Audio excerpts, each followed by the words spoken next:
just doesn't want to work. Yes, guys, I'm Si. Welcome to Cardiff City World. Welcome to the breakdown, brought to you by X Podcast Nation, of course. And it's live. It's Sunday. We are talking all things Cardiff City, as well as a bit of Wales in there as well, because it's some tactical stuff to talk about. But for those of you new to the breakdown, it's where we take a bit of a deep dive into the stats, the statistics, the tactics, the shapes, whatever it may be.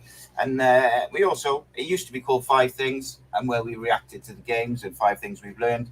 We kind of amalgamated that into this, which is a bit of everything. But we're bringing back 5 things this evening. 5 things that Erol Bulut must do to rescue Cardiff City season, but also kind of blending that in with what we saw from a Wales team on Friday, first game under Craig Bellamy, with only 3 or 4 days worth of training being had as well. And we're going to kind of talk about that. All views welcome, as always, from, and I'm sure, as usual, we'll have a few people from different clubs around the country and whatnot. So join us. We're going to talk about it all. Let me know what you thought of Craig Bellamy's first game in charge of Wales. Let me know what you thought of Aaron Ramsey's performance. Certainly a very different performance to what we've seen in the Cardiff City shirt so far this season. So is it as simple as what people like myself and Paul Abandonado and many others have said, whereby if you're going to play Aaron Ramsey, you must have legs around him? Is it that simple? I don't know. But equally, one of the things that we've criticised Aaron Ramsey for, and for Cardiff City generally, is the press or lack of, when him and Kanga have been the forefront two of that press. Well, Aaron Ramsey was a false 9 for Wales and led the press, and he pressed well. And he didn't, he didn't play the whole game, but he gave up, I think he came off 70 odd minutes, and I thought he did very, very well. Now, if we went player for player on, not necessarily this season, but if we went through the Wales squad and the Cardiff City squad, player for player on reputation and where they've done and what they've done elsewhere, I think that the general standard in quality is not that much difference. So, for instance, Wales don't have the superstars of yesteryear, your Gareth Bales, your Craig Bellamy's, your people like this. But what they do have is some real quality youngsters, people like Jordan James, Ethan Ampadu, Harry Wilson. Sorba Thomas has come and made a real point, I thought. And then you've got some experienced heads in there like Ben Davies, Aaron Ramsey, Joe Rodon. Nico Williams is experienced, even though he's still quite young. So, yes, of course, as it should be, the international squad is stronger. It's what you'd expect from that. But when you actually break it down player for player, Cardiff have got 2 very experienced championship keepers. Ethan Howworth is as an international keeper. So not necessarily on Cardiff City form, but just generally speaking, left back, you've got Jamalu Collins, obviously injured at the moment. And then you've got, youngsters, but Jamalu Collins international. Callum O'Dowd, I believe, is an international. These are good players. Now, would I prefer to have Ethan Ampadu and Jordan James in it? Yeah, of course I would. They were 2 players that I would love to have seen in the Cardiff City shirt. It wasn't to be. Brennan Johnson, all right, that's different. But my point being, the comments that we see from Erol Bulut, particularly after the window closed, about lack of pace and this, that, and the other, I don't buy that. And as people will know, I'm very, very pro Bulut. I still think he's the right man for Cardiff City. I think he did a good job under difficult circumstances last year. But I think in many ways now, for him, the time for talking is kind of over, and he's got to deliver, because ultimately his career, his job at Cardiff City will depend on it. Now, do I think we're going to sack him anytime soon? No, I don't. But I think if we continue the form that we've started the season with, then it's going to be a problem. So, and he won't last long. So what you have to do is he has to make certain adjustments to make sure that doesn't happen. Now, what I saw from Erol Bulut at the start of last year, before Christmas, before we had that little bad run, that weird run when he went to holding midfielders when he was playing Rolls and Wintle, and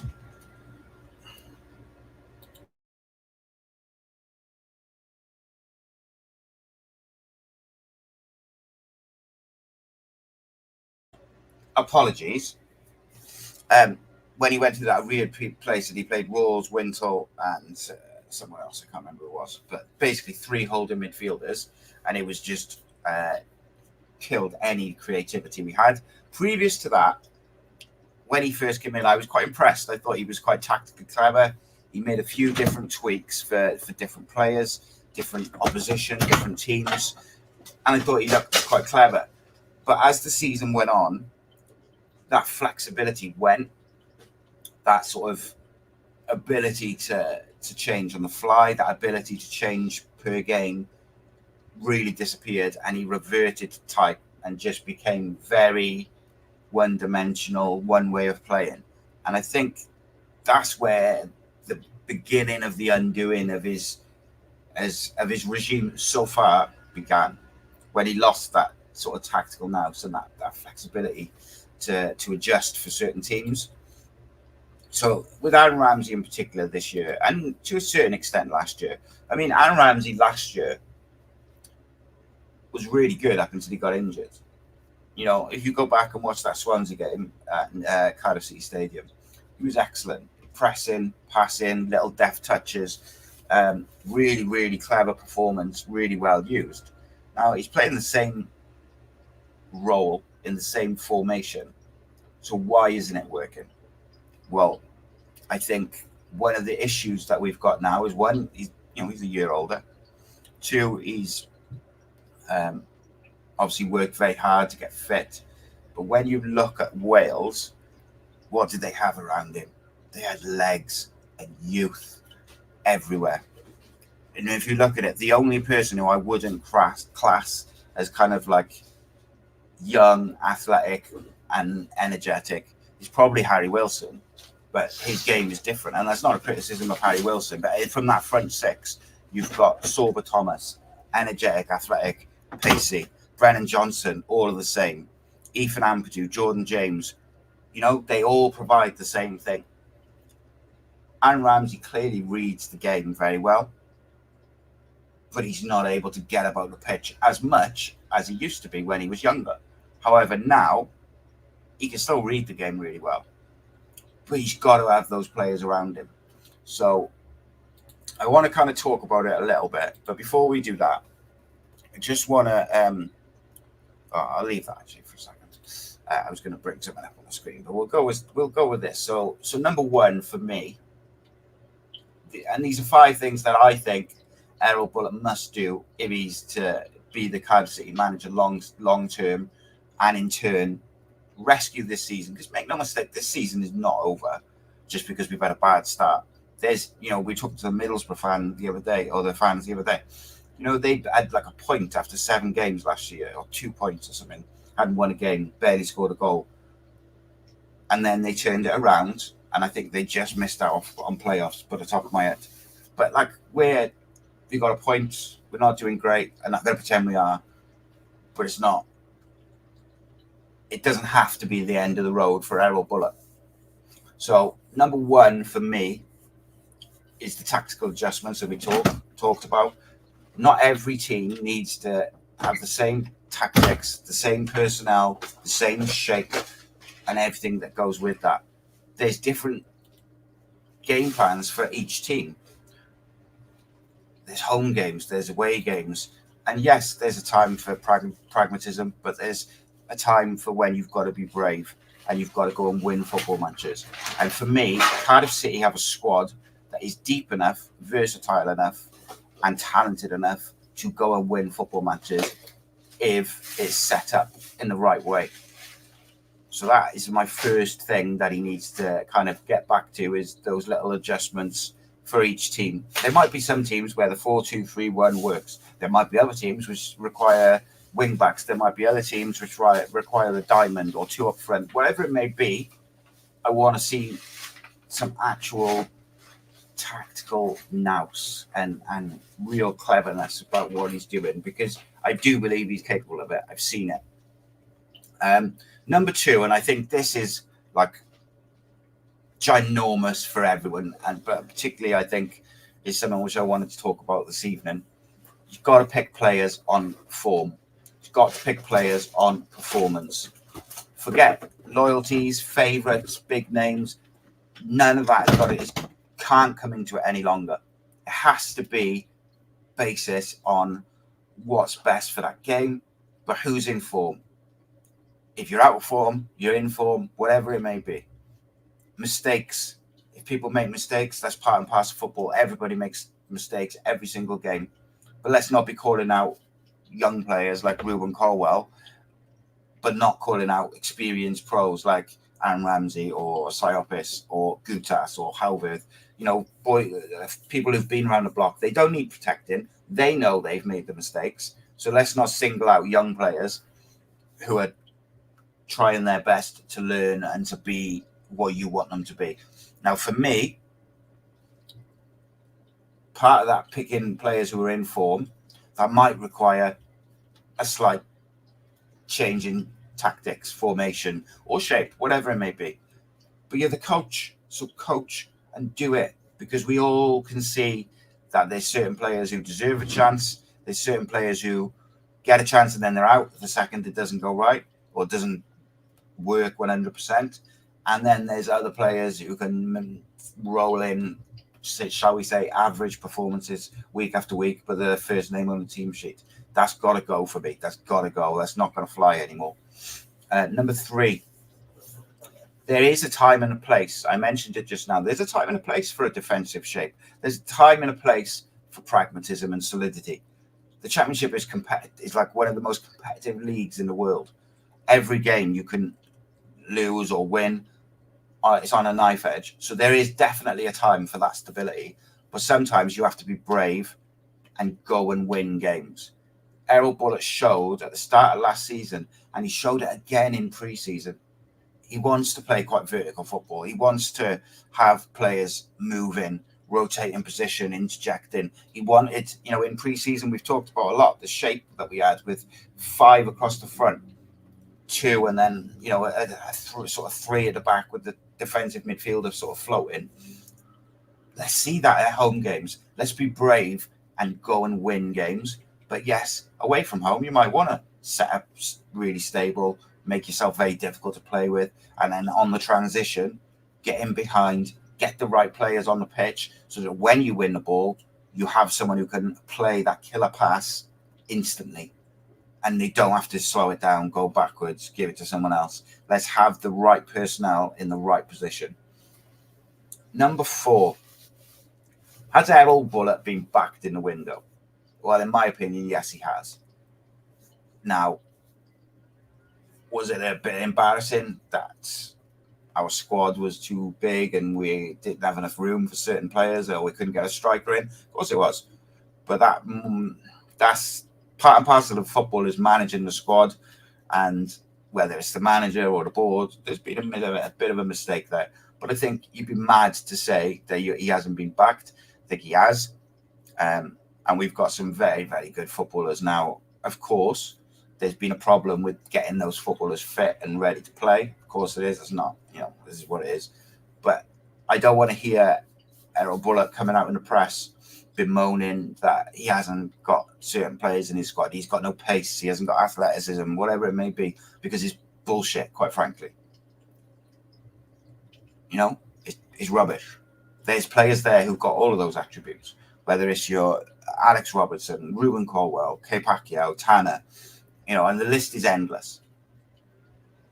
It's how you manage them, how you position them, and how you set up your team to get the best out of them. Yes, you want to have an experienced spine. That's fine. Do that. But you must have pace and athleticism and energy around them so that they can play their game and play to the best of their ability, and the team can be the most effective. Number 5, no more negativity. I don't want to hear from now until January anything about oh, I wanted this player, I wanted that player, blah, blah, blah, blah, blah, blah. At the end of the day, what he needs to do is farm a culture in that squad, a morale in that squad, so that everyone's playing in the right direction. Everyone's pulling together. Everyone's behind the manager. And I really thought we were kind of past it. But judging by certain things that I've seen in these opening games, maybe we're not. Maybe there's a bit of frustration in there because the players feel that he could be playing a bit more open or expansive. I don't know. Maybe it's just a frustration and a body language thing because we haven't started well from a results point of view. But at the end of the day, Erol Bulut now needs to breed that positivity. Get the fans back on side. How do you get the fans back on side? Well, I'll tell you what you do. Is you do it by being brave. So rather, at the end of the day, I think I speak for everyone, but maybe not. So I'll speak for myself. I would rather lose 5-3 trying to win a game of football than lose 2-0 trying not to lose. Simple as that for me. I am worried by some of the decision making that Erol Bulut has done this season. I'd be lying if I said I wasn't. But I believe that with a few small tweaks, he can still be the guy. He can make those adjustments, make those tweaks. And I still think Cardiff City could get in the playoffs this year. I believe that because I believe we've got a strong enough squad to do so. But those adaptations, those tweaks, they have to come sooner than later. And we will come back to the Aaron Ramsey thing in just a second. Do I think Aaron Ramsey could play as false nine? I absolutely do. I think it's one of many systems that Cardiff City could utilise and do very well out of. And I would like to see us have several systems that we could do very well out of.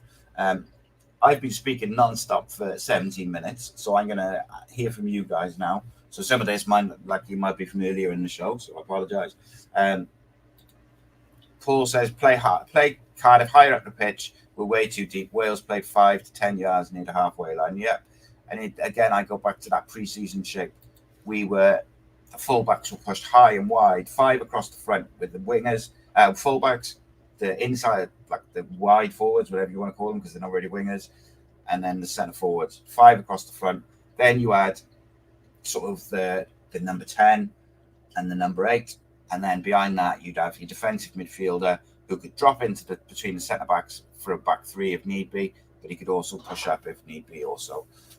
I want to see that shape again because we kind of did it in the first game against Sunderland, but not really. It was already a bit more passive, and then it's just got further back and back and back. And it's just become this whole, like you say, sitting back, negative kind of thing. And I don't like it. I don't like it at all. So I'm going to bring up that. See if we can get this up now. Might not be able to get it. Let's have a look what else it says. Ree says, agree with Paul, sit back. We're far too deep and narrow when we push up and press from the front foot off a width with a dangerous side. 100% agree. Paul says, Ramsey had runners outside him and behind him and still lost the ball a few times, but playing false 9 worked. Holton says, Bullets out of his depth. We shall see. I think ultimately he will live and die on his own decisions. But for me, as the 5 things I kind of just discussed, I don't think he has to die on his sword, for lack of a better term, and go down with the ship sort of thing. I don't think he has to be stubborn and lose his job. Like, obviously, he's always any manager will kind of go with their own decisions, and that's what they're going to either succeed or not with. But for me, I don't think that this season is beyond attaining something and doing something good and special. But he obviously has to address certain things, or it's not going to be. It's going to be problematic. And it's, if we go and lose the next 3-4 games, he's going to be under a lot of pressure. So it's not you can't just sort of leave it at that. The other problem that I see with Wales, says Paul, the other problem I see with Wales is the keeper, just like Cardiff. When you pass to the keeper, or involving them, they look dodgy and skillless. Every time they look like mistakes. I thought Danny Ward did quite well with his feet last night, I've got to be honest. But I can see why. Reese says, simple to fix, stop the inverted forwards, inside forwards, mobile strike up front, no more Kanga, Ruin in 10, further forward, wide men, and stay wide. Yeah, it'd be nice to just have some wingers. Betty Bojangle says, I think if we lose to Derby, he's gone.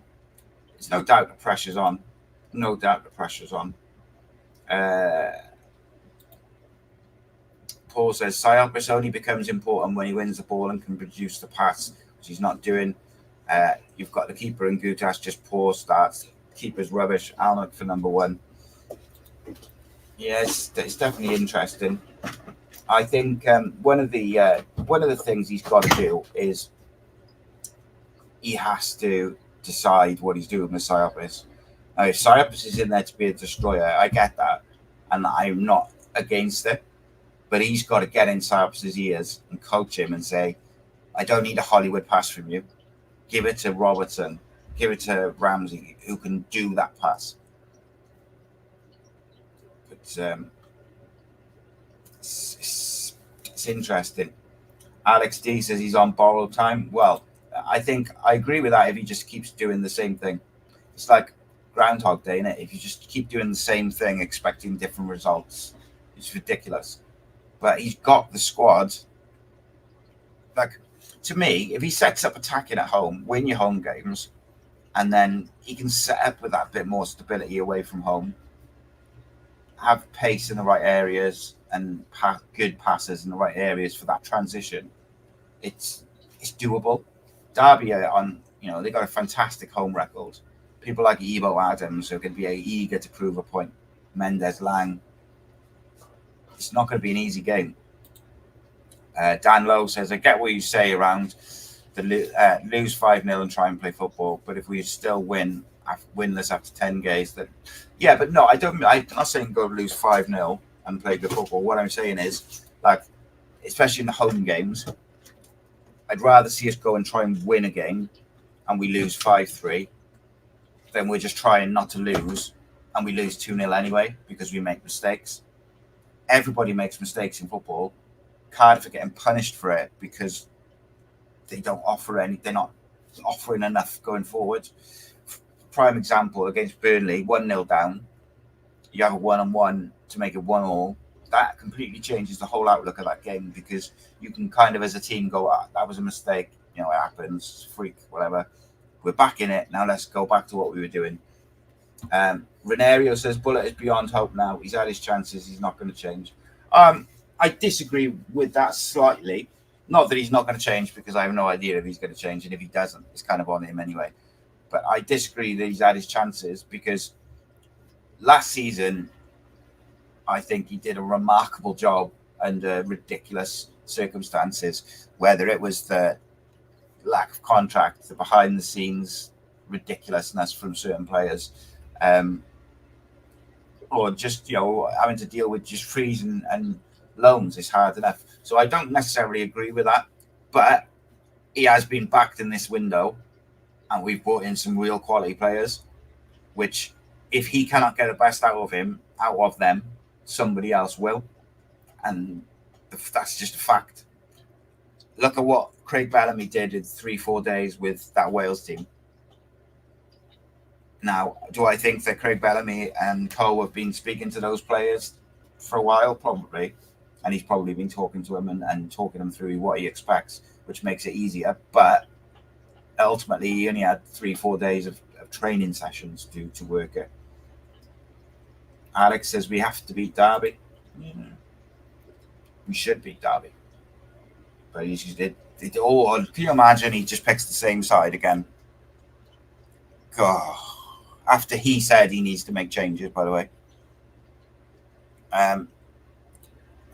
Someone send me a bloody good lineup website where you can put players in. I could just do my edit. I can't find one. Paul says he's got 6 games to change it. If he don't, then he's going to lose his job. We're already 10 odd points behind. Within his next 6 games, some tough ones again. There's no easy 3 points. There is no easy 3 points, but the Championship, more than any other league, I think, once you get that momentum, both ways, negative or positive, it does seem to flow.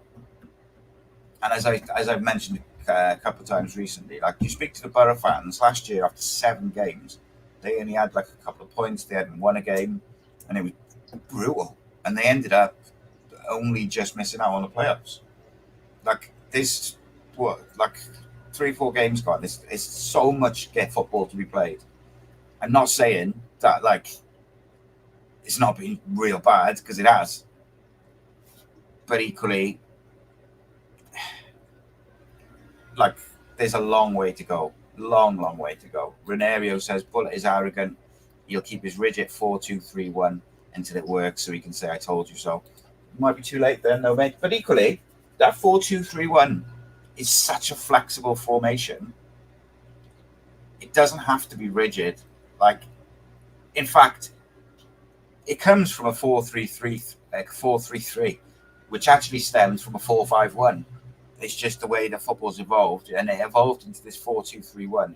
And the whole point of a 4-2-3-1 essentially is to have flexibility, to be really good in the attacking areas. So you have wingers, you've got a person in the pocket behind the striker, and then you've got a double pivot with one of them being really defensive minded and one of them being more technical and attacking minded, which is supposed to allow your fullbacks to push up, whether that be both to overlap, or one overlaps and one sort of inverts into the midfield to give you numbers, with the defensive midfielder becoming a 3 with the centre backs. It can be so flexible and it can work. You just have to do it. Like, it's frustrating, because I get what you're saying, Renario. I'm not saying you're wrong. I'm just saying that people view it as a rigid formation because you see the way Cardiff play it. But if you watch the way other teams use the same formation, like I see, and I've been one of these saying about 3 at the back. One of the main reasons I wish we'd go 3 at the back is to get the young wing backs in, to give them a bit of protection. But ultimately, if you use a 4-2-3-1 in the flexible way that I just described, you don't really need to go to 3 at the back, because the shape in possession changes so much and is so fluid that you can create all different shapes for different scenarios. Whether if you need goals and you need to be really aggressive, you have your 2 fullbacks really high as part of the front line almost, and Siopis drops in just into the back between the 2 centre backs, and say Robertson is up as alongside the number 10, and you push teams back that way. We did it effectively in pre-season. It makes no sense. Let's have a look. Paul says, I heard Callum Chambers can play number 6 as he played there when he played there for Fulham. Yeah, mate. There's a few, like, you look at like Fish. He can play 6. He can play fullback. He can play centre back. I think that we will end up seeing Fish play at right back, is my guess. Tommy T trying to test my Welsh. My Welsh is horrific, mate. Blair my feet Chibran. I don't know what the last bit means. I know what Blair mine. Where's my something? I'm gonna have to Google that now, mate. This fried my brain.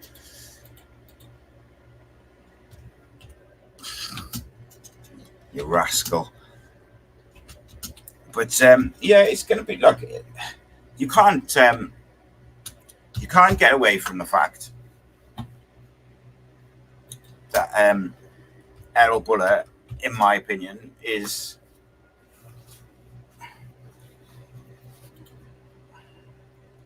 failing with the squad he's got.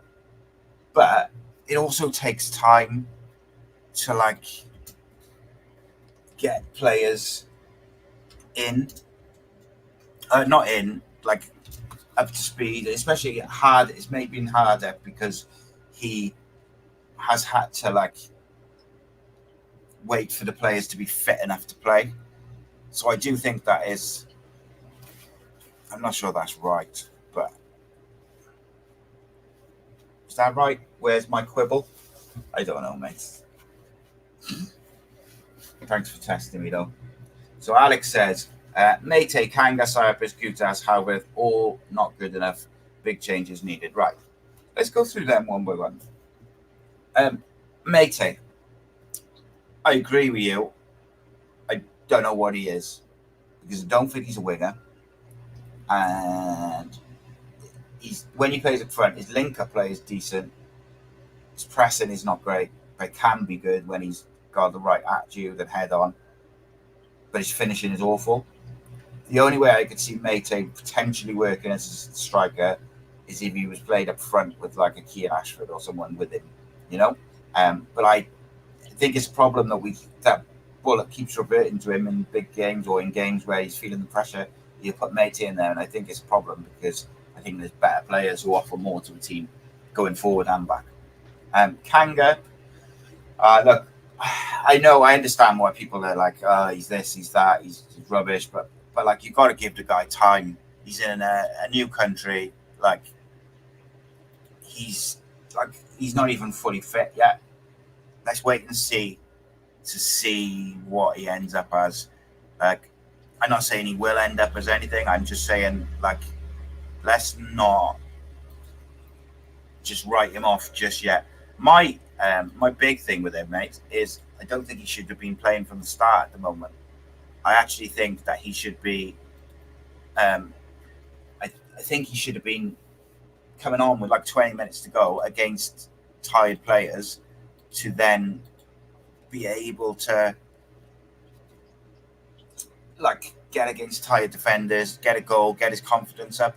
Because I think every time he plays an hour, comes off, doesn't score, you can see his confidence just takes another knock, and he just doesn't look ready. Like he doesn't look like he's ready for the speed of the championship. Doesn't look fit enough to press the rest of it. Cyopis, I completely disagree, but I understand what people's issue is with him this year. Like for me, he's at his best when you just ask him to destroy and win the ball back and just keep it simple. Win the ball back, give it to someone else. He's trying to play these Hollywood passes, losing it, and I understand the frustration with him. But he's, him and Gutas kind of fall into the same boat, whereby is it a case of they did a job for us last year when Bulut came in. He needed someone he could trust and rely on. They're not getting any younger. So even if Cyopis, rediscovers his form and he does the right things for the rest of this season, you're still going to have to bring in someone or replace him anyway because of his age. And that's why I thought that Eli King going on loan was just ridiculous. Same with Conte, mind. Gutas, I agree. I don't think we see Gutas play unless we have injuries, though, really now. As soon as Fish is fit, I expect Darland, Fish, and Chambers all to be ahead of Gutas. Like, if I was picking the side, NG would probably be ahead of him too. But, whatever, that's me, innit? But, yeah, so that's my take. Howverth, I've been disappointed with Howverth because for me, I feel that he should have come in and I understand why they signed him. They wanted 2 championship level keepers, experienced championship keepers, and I've been disappointed with Howverth. I really have. And the one thing with Howverth which boggles my mind is I think the one thing that you can say about the differences between Howverth and Alnwick, there's one thing which stands out a mile, and that is Alnwick is better with his feet. Shot stopping, the rest of that, I could make an argument for both probably, but the 2 things actually is how Alnwick's better with his feet, and he's more controlling of the defense. The defense looks more comfortable with him there. So what I would say to that, if you've got a manager who wants to play out from the back, but he's picking his man instead of picking the best keeper for the way he wants to play. Now, if we want to go a bit more direct to avoid the press and go a bit more direct and then play off that, I can understand, right, Howard, that's his guy, he wants his guy. Every manager wants their own people. That's fine. But if we're going to play out from the back, Alnwick's got to be the man, surely. But look, I welcome all opinions, mate. So, like, I think, do I go through all of them then? Yeah. I don't disagree with you. I think Kanga, you've got to give him more time to settle. Siopis, I think, if Rawls is fit for Derby, I wouldn't play Siopis, mind. But that's another thing we'll get to in a minute. Tommy T, I want a translation, mate.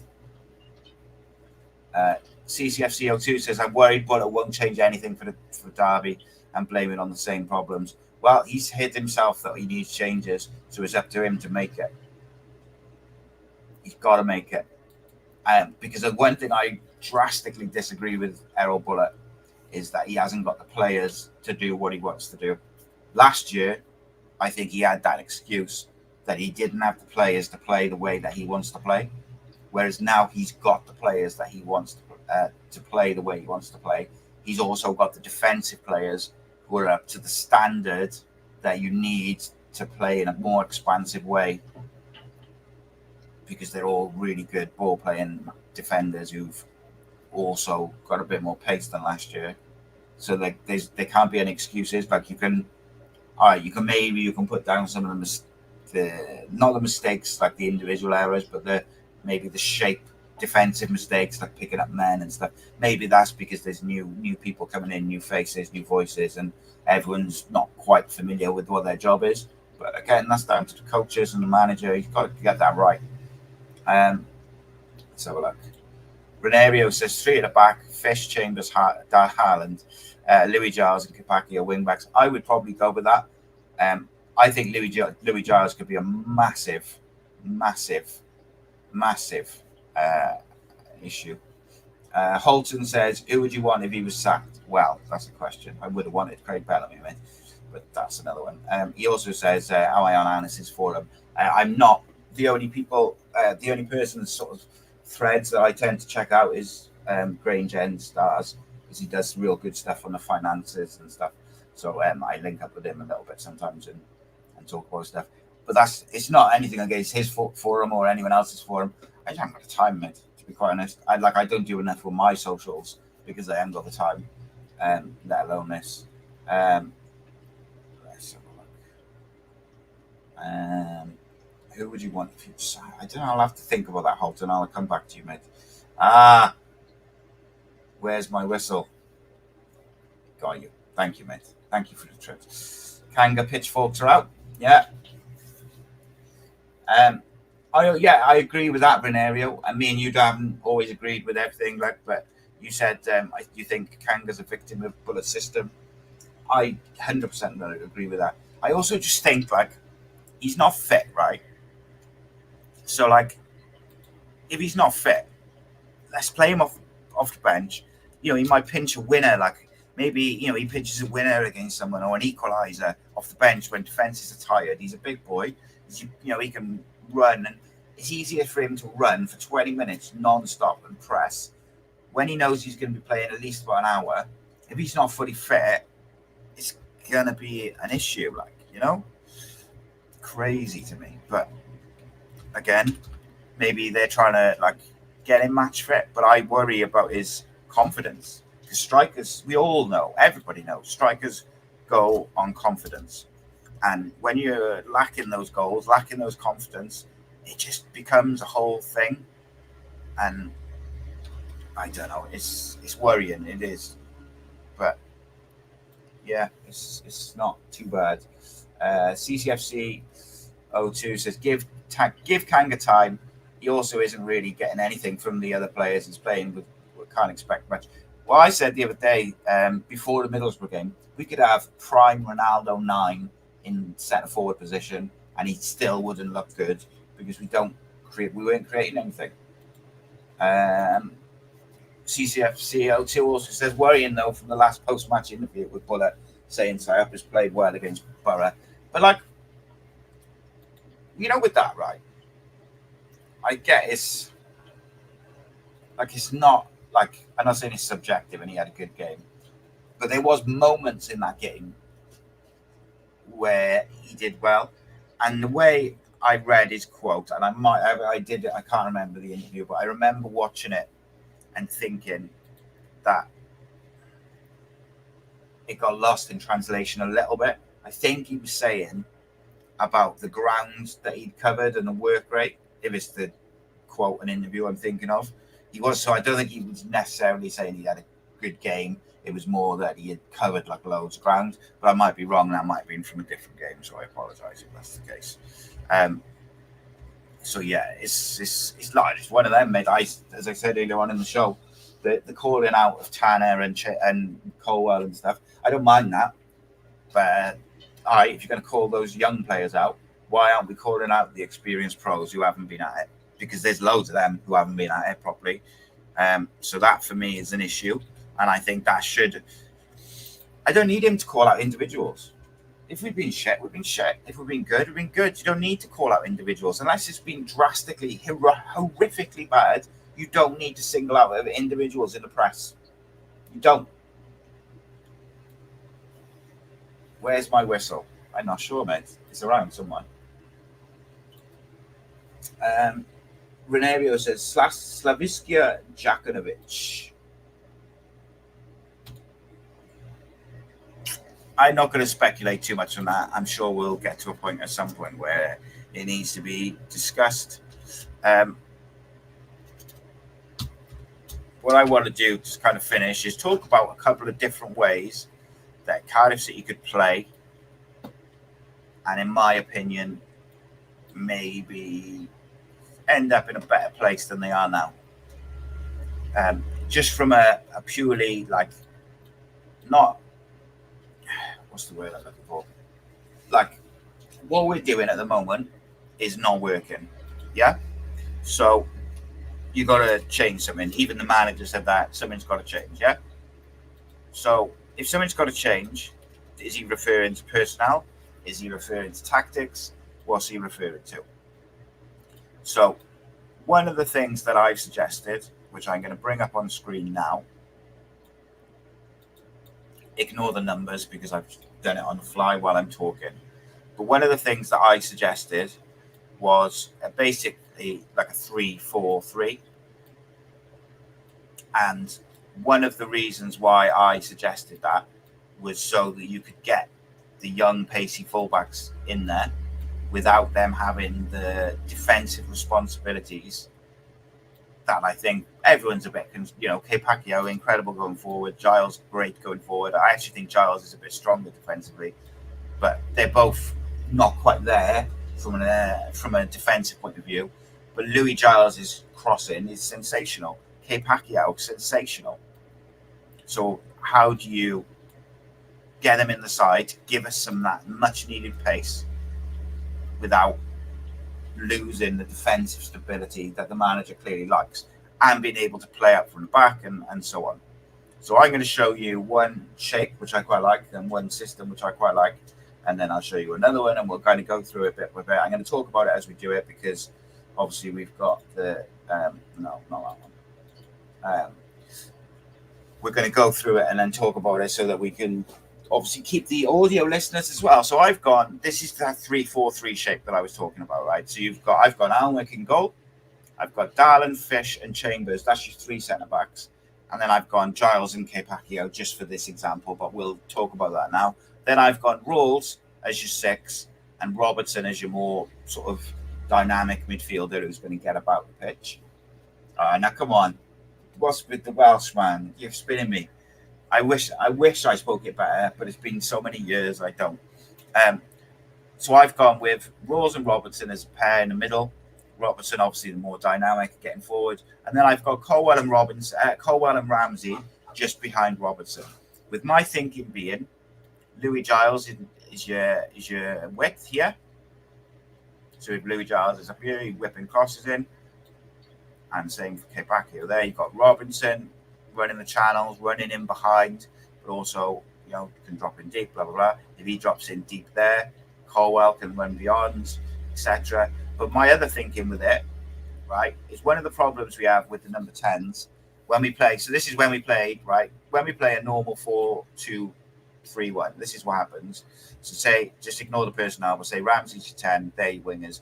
What happens is we always have these wingers who will start here, they get the ball, and then they want to come in this space. And he wants to come in this space. And Kanga wants to drop in this space. And then number 10 has got nowhere to go. So you just see Ramsey over here with no one to pass to, and he's got no choice but to go backwards with the ball. So my thinking with that system is that if you've got Giles, they're young, they're fit, they're athletic, they can get up and down. But you can also play O'Dowda in that left wing back role. Yeah, I've gone with Giles for the youth. Same with Pacquiao, up and down. And also you can put Ollie Tanner in that right wing back role if you wanted to. But my thinking being, right, Ruben Colwill will be the one who plays a bit closer to Robinson. So like if Robinson drops in there, Colwill will be the one who's there. And Ramsey will sit naturally like a little bit deeper and just find those little pockets of space for those little deft touches. But you know what will happen? If Ramsey's dropped a little bit deeper than Colwill and Robertson plays the ball into Ramsey's feet, Ramsey can turn around the corner to either Colwill or Robinson, and then you've also got the high wingers who are giving him something to pass to. But also, he can turn on the ball because the defence will be watching Colwill, they'll be watching Robinson, the fullbacks are occupied by your wing backs. So suddenly, Ramsey's got the ball in a dangerous area with maybe a bit of time. And, Robertson will get up. Rolls doesn't have to be too worried about what's behind him because there's 3 centre-backs. So he can sort of come up as well. And suddenly, no matter where the ball is in the opposition half, you're able, if it's on the left, you've got Rolls, Robinson, one of Ramsey and Colwill, you can create overloads wherever you go. And then if you lose possession, centre-backs drop in. One of them can even go and win the ball if you get outnumbered, but Rolls will drop in. Robertson drops in. Okay, Pacquiao is there. It all becomes very difficult to break down because you've got a bank of 4. Ramsey can drop right in there.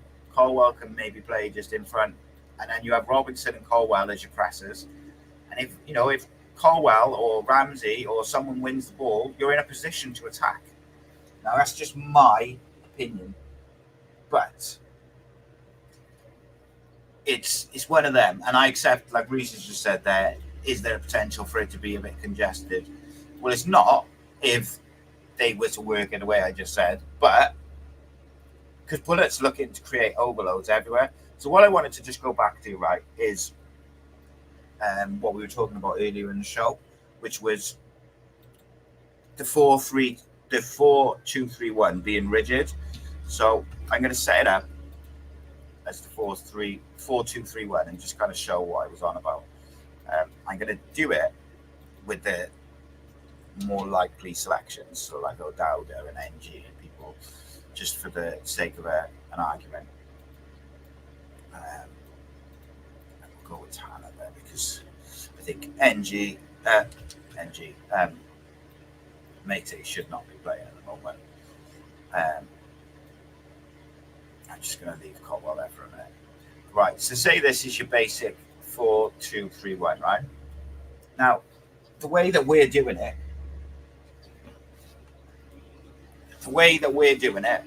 is like it just stays in that. So what happens is as soon as we lose the ball, your wingers come back in here, and then you have 2 banks of 4, and then all you have is it's actually normally, let's put Kanga in there, and let's put Willock in there. So what we do when we haven't got the ball, this is now, we will go with that, and these 2 just kind of, but they don't press, they mark space. So he'll sort of go there, and they just try and block the lines. Now, my problem is this system can be super, super fluid if you want it to be. By just moving a little bit higher, it suddenly becomes fluid. But this is what I would do with it. Okay, so I would keep the inverted wingers. So I'd keep Tanner on the right. I would keep Willock on the left. But what I would be looking to do is I would play Robinson, but we'll go with like this sort of selection. I'd have Rawls in there. Um, is when your Willock's looking to get in this space here, and Tanner's looking to get in the space here, you want O'Dowd there up here. NG isn't going to get up there. So what NG tends to do is invert a bit. But let's get him up there for the sake of this, just to show. So in pre-season, this is what we did. We had the 5, then he would go there, he was about there, and the back 2 centre-backs would be there. So like we would be pinning sides in, the keeper would be up there, and we'd be pinning side in by having that 5 across there, the 2, and their teams just couldn't get out. And now I accept it's a different it was different opposition, but for the sake of this conversation, I'm saying it's one of them whereby that 4-2-3-1 doesn't have to be rigid. It can be so flexible. So even let's say PNG doesn't tend to overlap. He tends to sort of end up somewhere around here. That's okay, because if Rawls or Siopis is there, like in between the centre backs can go a bit wider. So either Siopis or Rawls, they don't have to be like all the way out on the touchline, but they can be a little bit wider, covering the space for any breaks. Keeper's going to be up high, and then your NG can be sort of around this area, looking for the broken balls. But Robinson's got legs, so if NG's going to invert, Robinson should be out here, or can be out there, not should. Like, it's not difficult. Like if NG's here, like there's so much flexibility to it. It's frustrating. Let's see what some of you guys are saying, because I can't do that and speak to you guys. So Reese said, my issue with that is how congested the middle is. It depends how you play it, mate, but I accept what you're saying. Paul says play higher, get Mate out, put a younger, quicker, pacey wing player, replace Kanga with Robinson or Dowder on the left wing. Reese said that's the big issue though. Without the ball, how deep we drop back, we can't get the field quick enough. Defense needs to go higher. If your fullbacks are your width, the opposition defenders drop, narrow themselves, and their midfield tuck in, then all of a sudden it's congested. But this is why you've got to do things quick, isn't it? And this is why the number 8 in that 4-2-3-1, and this is why I was so excited about. Robertson, because I thought we'd found a partner which would get the best out of Siopis. Like I really, really was genuinely excited by it. So I'm going to just move this back. I'm going to put Siopis back in there. Because for me, my thing with Siopis was always like, if you get him the right partner, just let him do the defensive donkey work, breaking up play, and then allow him to do his thing, sort of thing, keep it simple. Right, this is one thing you can do as well, by the way. So that's pretty much an Erol Bulut side, yeah? I think everyone would agree with that. Ramsey in the 10, I'd put Tanner in instead of Mate, but apart from that, right, first thing you could do to make us better attacking is put Tanner on the left, Willock on the right, and tell them to beat their man and put the ball in the box. Because say Tanner's here and he wants to go outside to get crosses in, O'Dowda can still get up and support, overlap, underlap. It is flexible, but it's how you use it, the personnel you use it. I will show you the side that I would pick against Derby in just a second. But Reece says, my 4-2-3-1, your number 8 goes forward and your 6 drops deep. Yeah, you push your fullback slightly higher and keep the wide men high. Drop Kanga, he's not mobile. Yeah, I think Kanga is one where you've got to give him time, and I don't think we're giving him time by playing him constantly. I'm just going to bring that back up. I'll bring it back up in just a second. Gavin Cullen says something really interesting. He says, Simon, after watching Wales on Friday night, Bellamy would be perfect for our club. Ramsey was used to his full potential. Bellamy won't touch us while under tan, though. It's difficult to argue, mate. Let's have a look. What else we got? Yeah, you can, and like 4-2-3-1 can be so flexible. So if we right, let's assume that Erol Bulut's not going to change his system.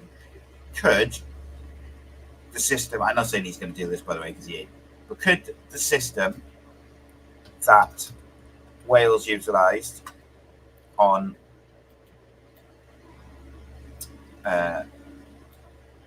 Friday, could that work for Cardiff City? On paper, it was basically a kind of 4-3-3, basically. But it didn't obviously look like that the second it was out of possession. But right, if Ramsey's false nine and he leads the press, what you need around him is youth and legs. So if Ruben Colwell's going to be behind him, Cyprus can just sit. But I still think we'll see Rawls in that sixth position eventually, because I think he offers.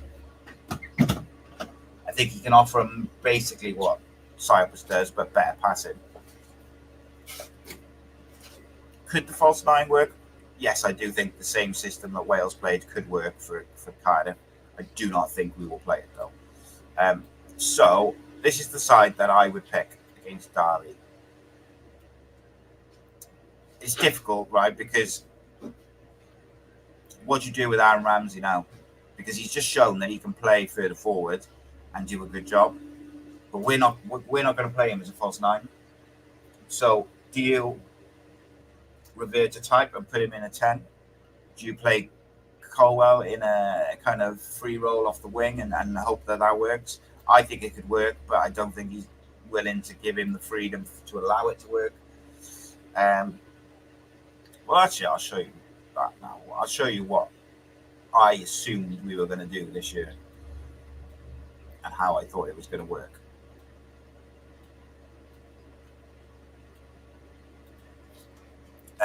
So I assumed we were going to play 4-2-3-1 this year. Silly me assuming. But I assumed this because I thought Ruben was good at the end, second half of last season. He was one of our better players. So I assumed that we were going to line up something like this. So, like say, Robinson was going to be the main striker. Tanner or your right winger, Willock, whoever on the right wing. Ramsey in the 10, Colwell off the left, Rawls, Robertson, O'Dowd, and James right. So that's what I thought we were going to line up as. What I thought would happen is these would kind of almost split a little bit, with Robinson being the more progressive. But I thought they would split. He would kind of drop a little bit deeper. Colwell would then be coming across to have complete free reign to go wherever he wanted and get around Robinson and create. With O'Dowd being the left back, who's a winger, so he's going to be like up here. And then your centre backs and NG, because NG doesn't overlap anyway. NG could just invert into a 3 centre back thing, and that's what I assumed that we'd be doing. And we'd kind of end up with like that, with O'Dowd as your width on the left, with Rawls sort of tucking in behind him to support Colwell, literally having the freedom to go in and out and all across, and then Ramsey not dropping right back deep, but just dropping a little deeper to create the space. Because what happens is, because Ruben starts here and Ramsey starts here, when Ramsey starts drifting here, the centre back's got a choice to make. Does he go with him, or does he pass it on to the holding midfielder? Normally, the holding midfielder would go. So when Ramsey drops deep and the holding midfielder goes, there's the space where Ruben can get into. And then you've got another problem, because then one of the centre-backs has got to pick him up. Or the right back goes with him into the central area, which allows O'Dowd a free reign. So as long as O'Dowd is high, it creates that space for Ruben to go across. And I thought it worked really well against Reading in pre-season. And then we just seemed to bin it. That, I think, could be the most effective. And then obviously you lose possession. You just slip back into this. And what I was thinking is that when you lose possession, Tanner would drop in here, and Ramsey would be a bit deeper again, but Colwell would be there, but he'd be sort of pressing, blah blah blah. But you drop in like that to make yourself difficult to play with. But I thought all he was going to ask Ruben to do was block passing lanes, mark space, not ask him to go chasing, because obviously if he's got a free roll and he's over here, and then he's got to lose possession, he's got to get across here to create to get in the shape, defensive shape. So I assumed he was just going to mark space and block passing lanes, so that if we won the ball, he was able to break and be the one closest to Robinson. Now, I don't think that's going to happen. And then it's like, how do you get certain players in the team? Because I believe that Ruben Colwell has to be starting at the moment. He has to be starting. But Ramsey's just shown for Wales on Friday that he can play if he's got the right players around him. So what do you do? It's a tricky one. So look at some of the comments. Reese says, I think the system flourishes a bit better with Ruben starting and Rambo being the impact sub, but he needs wingers to hug the touchline and stay forward. Yeah. And I'll talk to you about the side which I would pick for Derby now as we finish. But hopefully everyone's enjoying the conversation and what we're talking about, like, because, you know, we're just having a good old chin wag, as it were. So I'm going to just put up my side. So you've got it. Like, and when you look at the Derby team, you know, Ebo Adams is going to have a point to prove. He's a big physical presence. You have to think, can we put, if Rawls was fit, could you put Rawls in there, or do you need someone with a bit more physical presence? I actually think that Joe Rawls has got a bit more about him tackling wise than people give him credit for. But that's Siopis is the guy for that sort of job.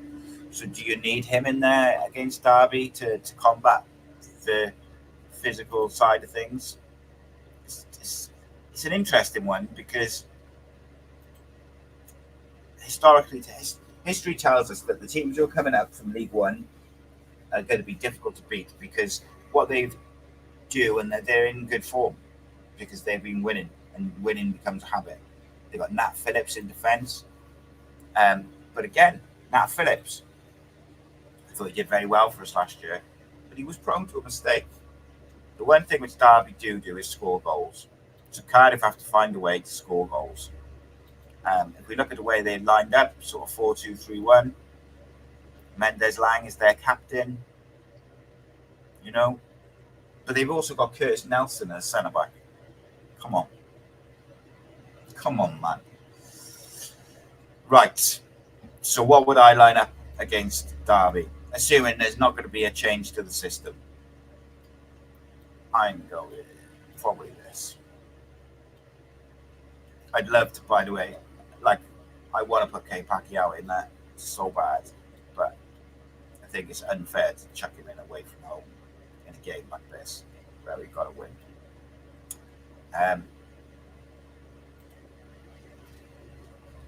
So this is the side I would play.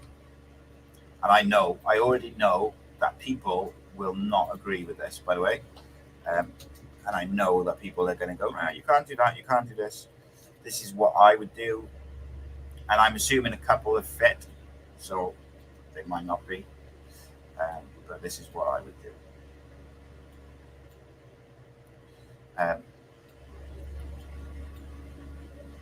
Okay. Just bringing it up. So my goalkeeper would be Jack Alnwick for a start. Up on the screen. Scroll it down a little bit. So Jack Alnwick would be my goalkeeper. I would play Perry NG right back. I'd play Callum Chambers right centre back. Darlin left centre back. I would play Joe Rawls at left back. I would play Robertson and Ramsey as the two, with Colwell in front. I'd play O'Dowda on the left, Robinson up front, and Tanner on the right. So let me just explain why I would do that. It's basically a lot of what we just talked about, like from a tactical side of things. By having Joe Rolls at left back, he's done it before. I think he's good enough to do it. I think he's a bit more defensively aware than what O'Dowda is. Like, I just think he's a bit more defensively aware. Yeah, defensively aware is the right term. So, but what you can do is with that system is when we push up, we can push. Colwell can be up and around Robertson, and Ramsey can then push up a little bit. Joe Rolls, instead of being an overlapping left back, he can invert and just be the seed, like the holding midfielder in front of the three at the back. So he's still got his defensive solidity that he likes so much. But because you've got the three and then Rolls, Robertson can get up here, Ramsey can float, Tanner stays wide, O'Dowda stays wide, Robertson going in behind, and Colwell is in that number 10 where he should be to get the best out of Cardiff City. The other thing, which I would, and I got to be honest with you, right? This wasn't my side before Friday.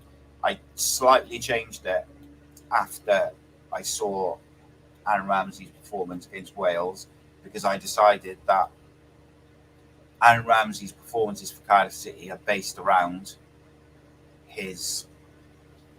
the players around him and the tactics that we're playing. Now, and I know what some people will say is you're playing in deep, which we know he can't do. I am, but he's only effectively just starting deep, if that makes sense. But actually, before Friday, I had it more like, so I had Rolls there, or Rolls as just a traditional 6, and I had Giles or Pacquiao on the left, or even move. I had one of the youngsters at left back, and then move the Dowder up to left wing, because I think if you do that, it gives you just a bit more natural width to create. My worry is for that to work away from home, to get the best out of Colwell and Robinson, you need to win the ball in the transition around that halfway line. You need to be winning the ball back here and here to get those balls in to Ruben, so he can play in Robinson in behind and stuff like that. And I think the biggest issue, or one of the issues, is I just don't know if Bulut's, look, he's under pressure. Whether you think he should be or not is not really the conversation. Like, Erol Bulut is under pressure. So will he just revert to type? And as we've discussed throughout the show in different parts, different ways, if he doesn't revert to type, then I believe he can still be the right guy for Cardiff. And I'll go through it again very quickly before we finish. 5 things that I think Erol Bulut has to change in order for him to save Cardiff City season this year, and probably his job. Tactical adjustments. Not every team needs the same tactics and the same personnel. Number 2, pick players on form. Forget loyalties, big names, favourites. Pick the players who are on form, playing the best, and can do the job that day. Number 3, there's a time and a place for a defensive shape and solidity. Let's make sure that we just don't do that every game. Be defensively solid against the big teams, against away teams, away from home. And if you're going to call out a bad performance, call it out as a team, as a unit. Don't be singling out the young players. And certainly, if you're going to single out players, don't single out young players when you should be singling out the senior players who should be giving you more, and should be more sort of in form and more reliable. Number 3, there's a time and a place. Sorry, I've done that one. Number 4, he's been backed in a window. He's got a squad that's full of a variety of different players with different skill sets. It's time for him to use them. Stop moaning. He's got pace. He's got athleticism. He just needs to pick the right players to use it, whether that's Robertson, Colwell, Pacquiao, Tanner, Giles, whoever it may be. There's players there. Utilise your bloody squad. Number 5, negativity. Stop with the negativity. Embrace positivity. Get the fans behind you. Get the players behind you. breed a culture and a morale where everybody's pulling in the same direction. The fact is, fans would rather lose 5-3, 5-4, trying to win a game of football than lose 2-0 trying not to lose. That's me. I'm done. Thank you very much for your time. I appreciate all of you. I appreciate all the comments, good, bad, and everything in between. We will, of course, be back tomorrow evening with the Cardiff City phone-in, the first one of the season. Steve's back with the boys, so look out for that. I think it's normally a 6 o'clock kickoff, so that'll be there. And then we'll have content throughout the week. We'll have some Wales content, some Cardiff content. And I'm going to speak to some different people about some different stuff. But I hope you've enjoyed the breakdown. The breakdown is back, baby. Tactical analysis and all. And I try to balance my opinion, tactics, stats, all of it in between. Ultimately, it'll be up to Erol Bulut if he succeeds at Cardiff City, because I think he has everything in place to do so. He's just got to do it. Appreciate you all. Thank you for your time. See you soon. In a bit.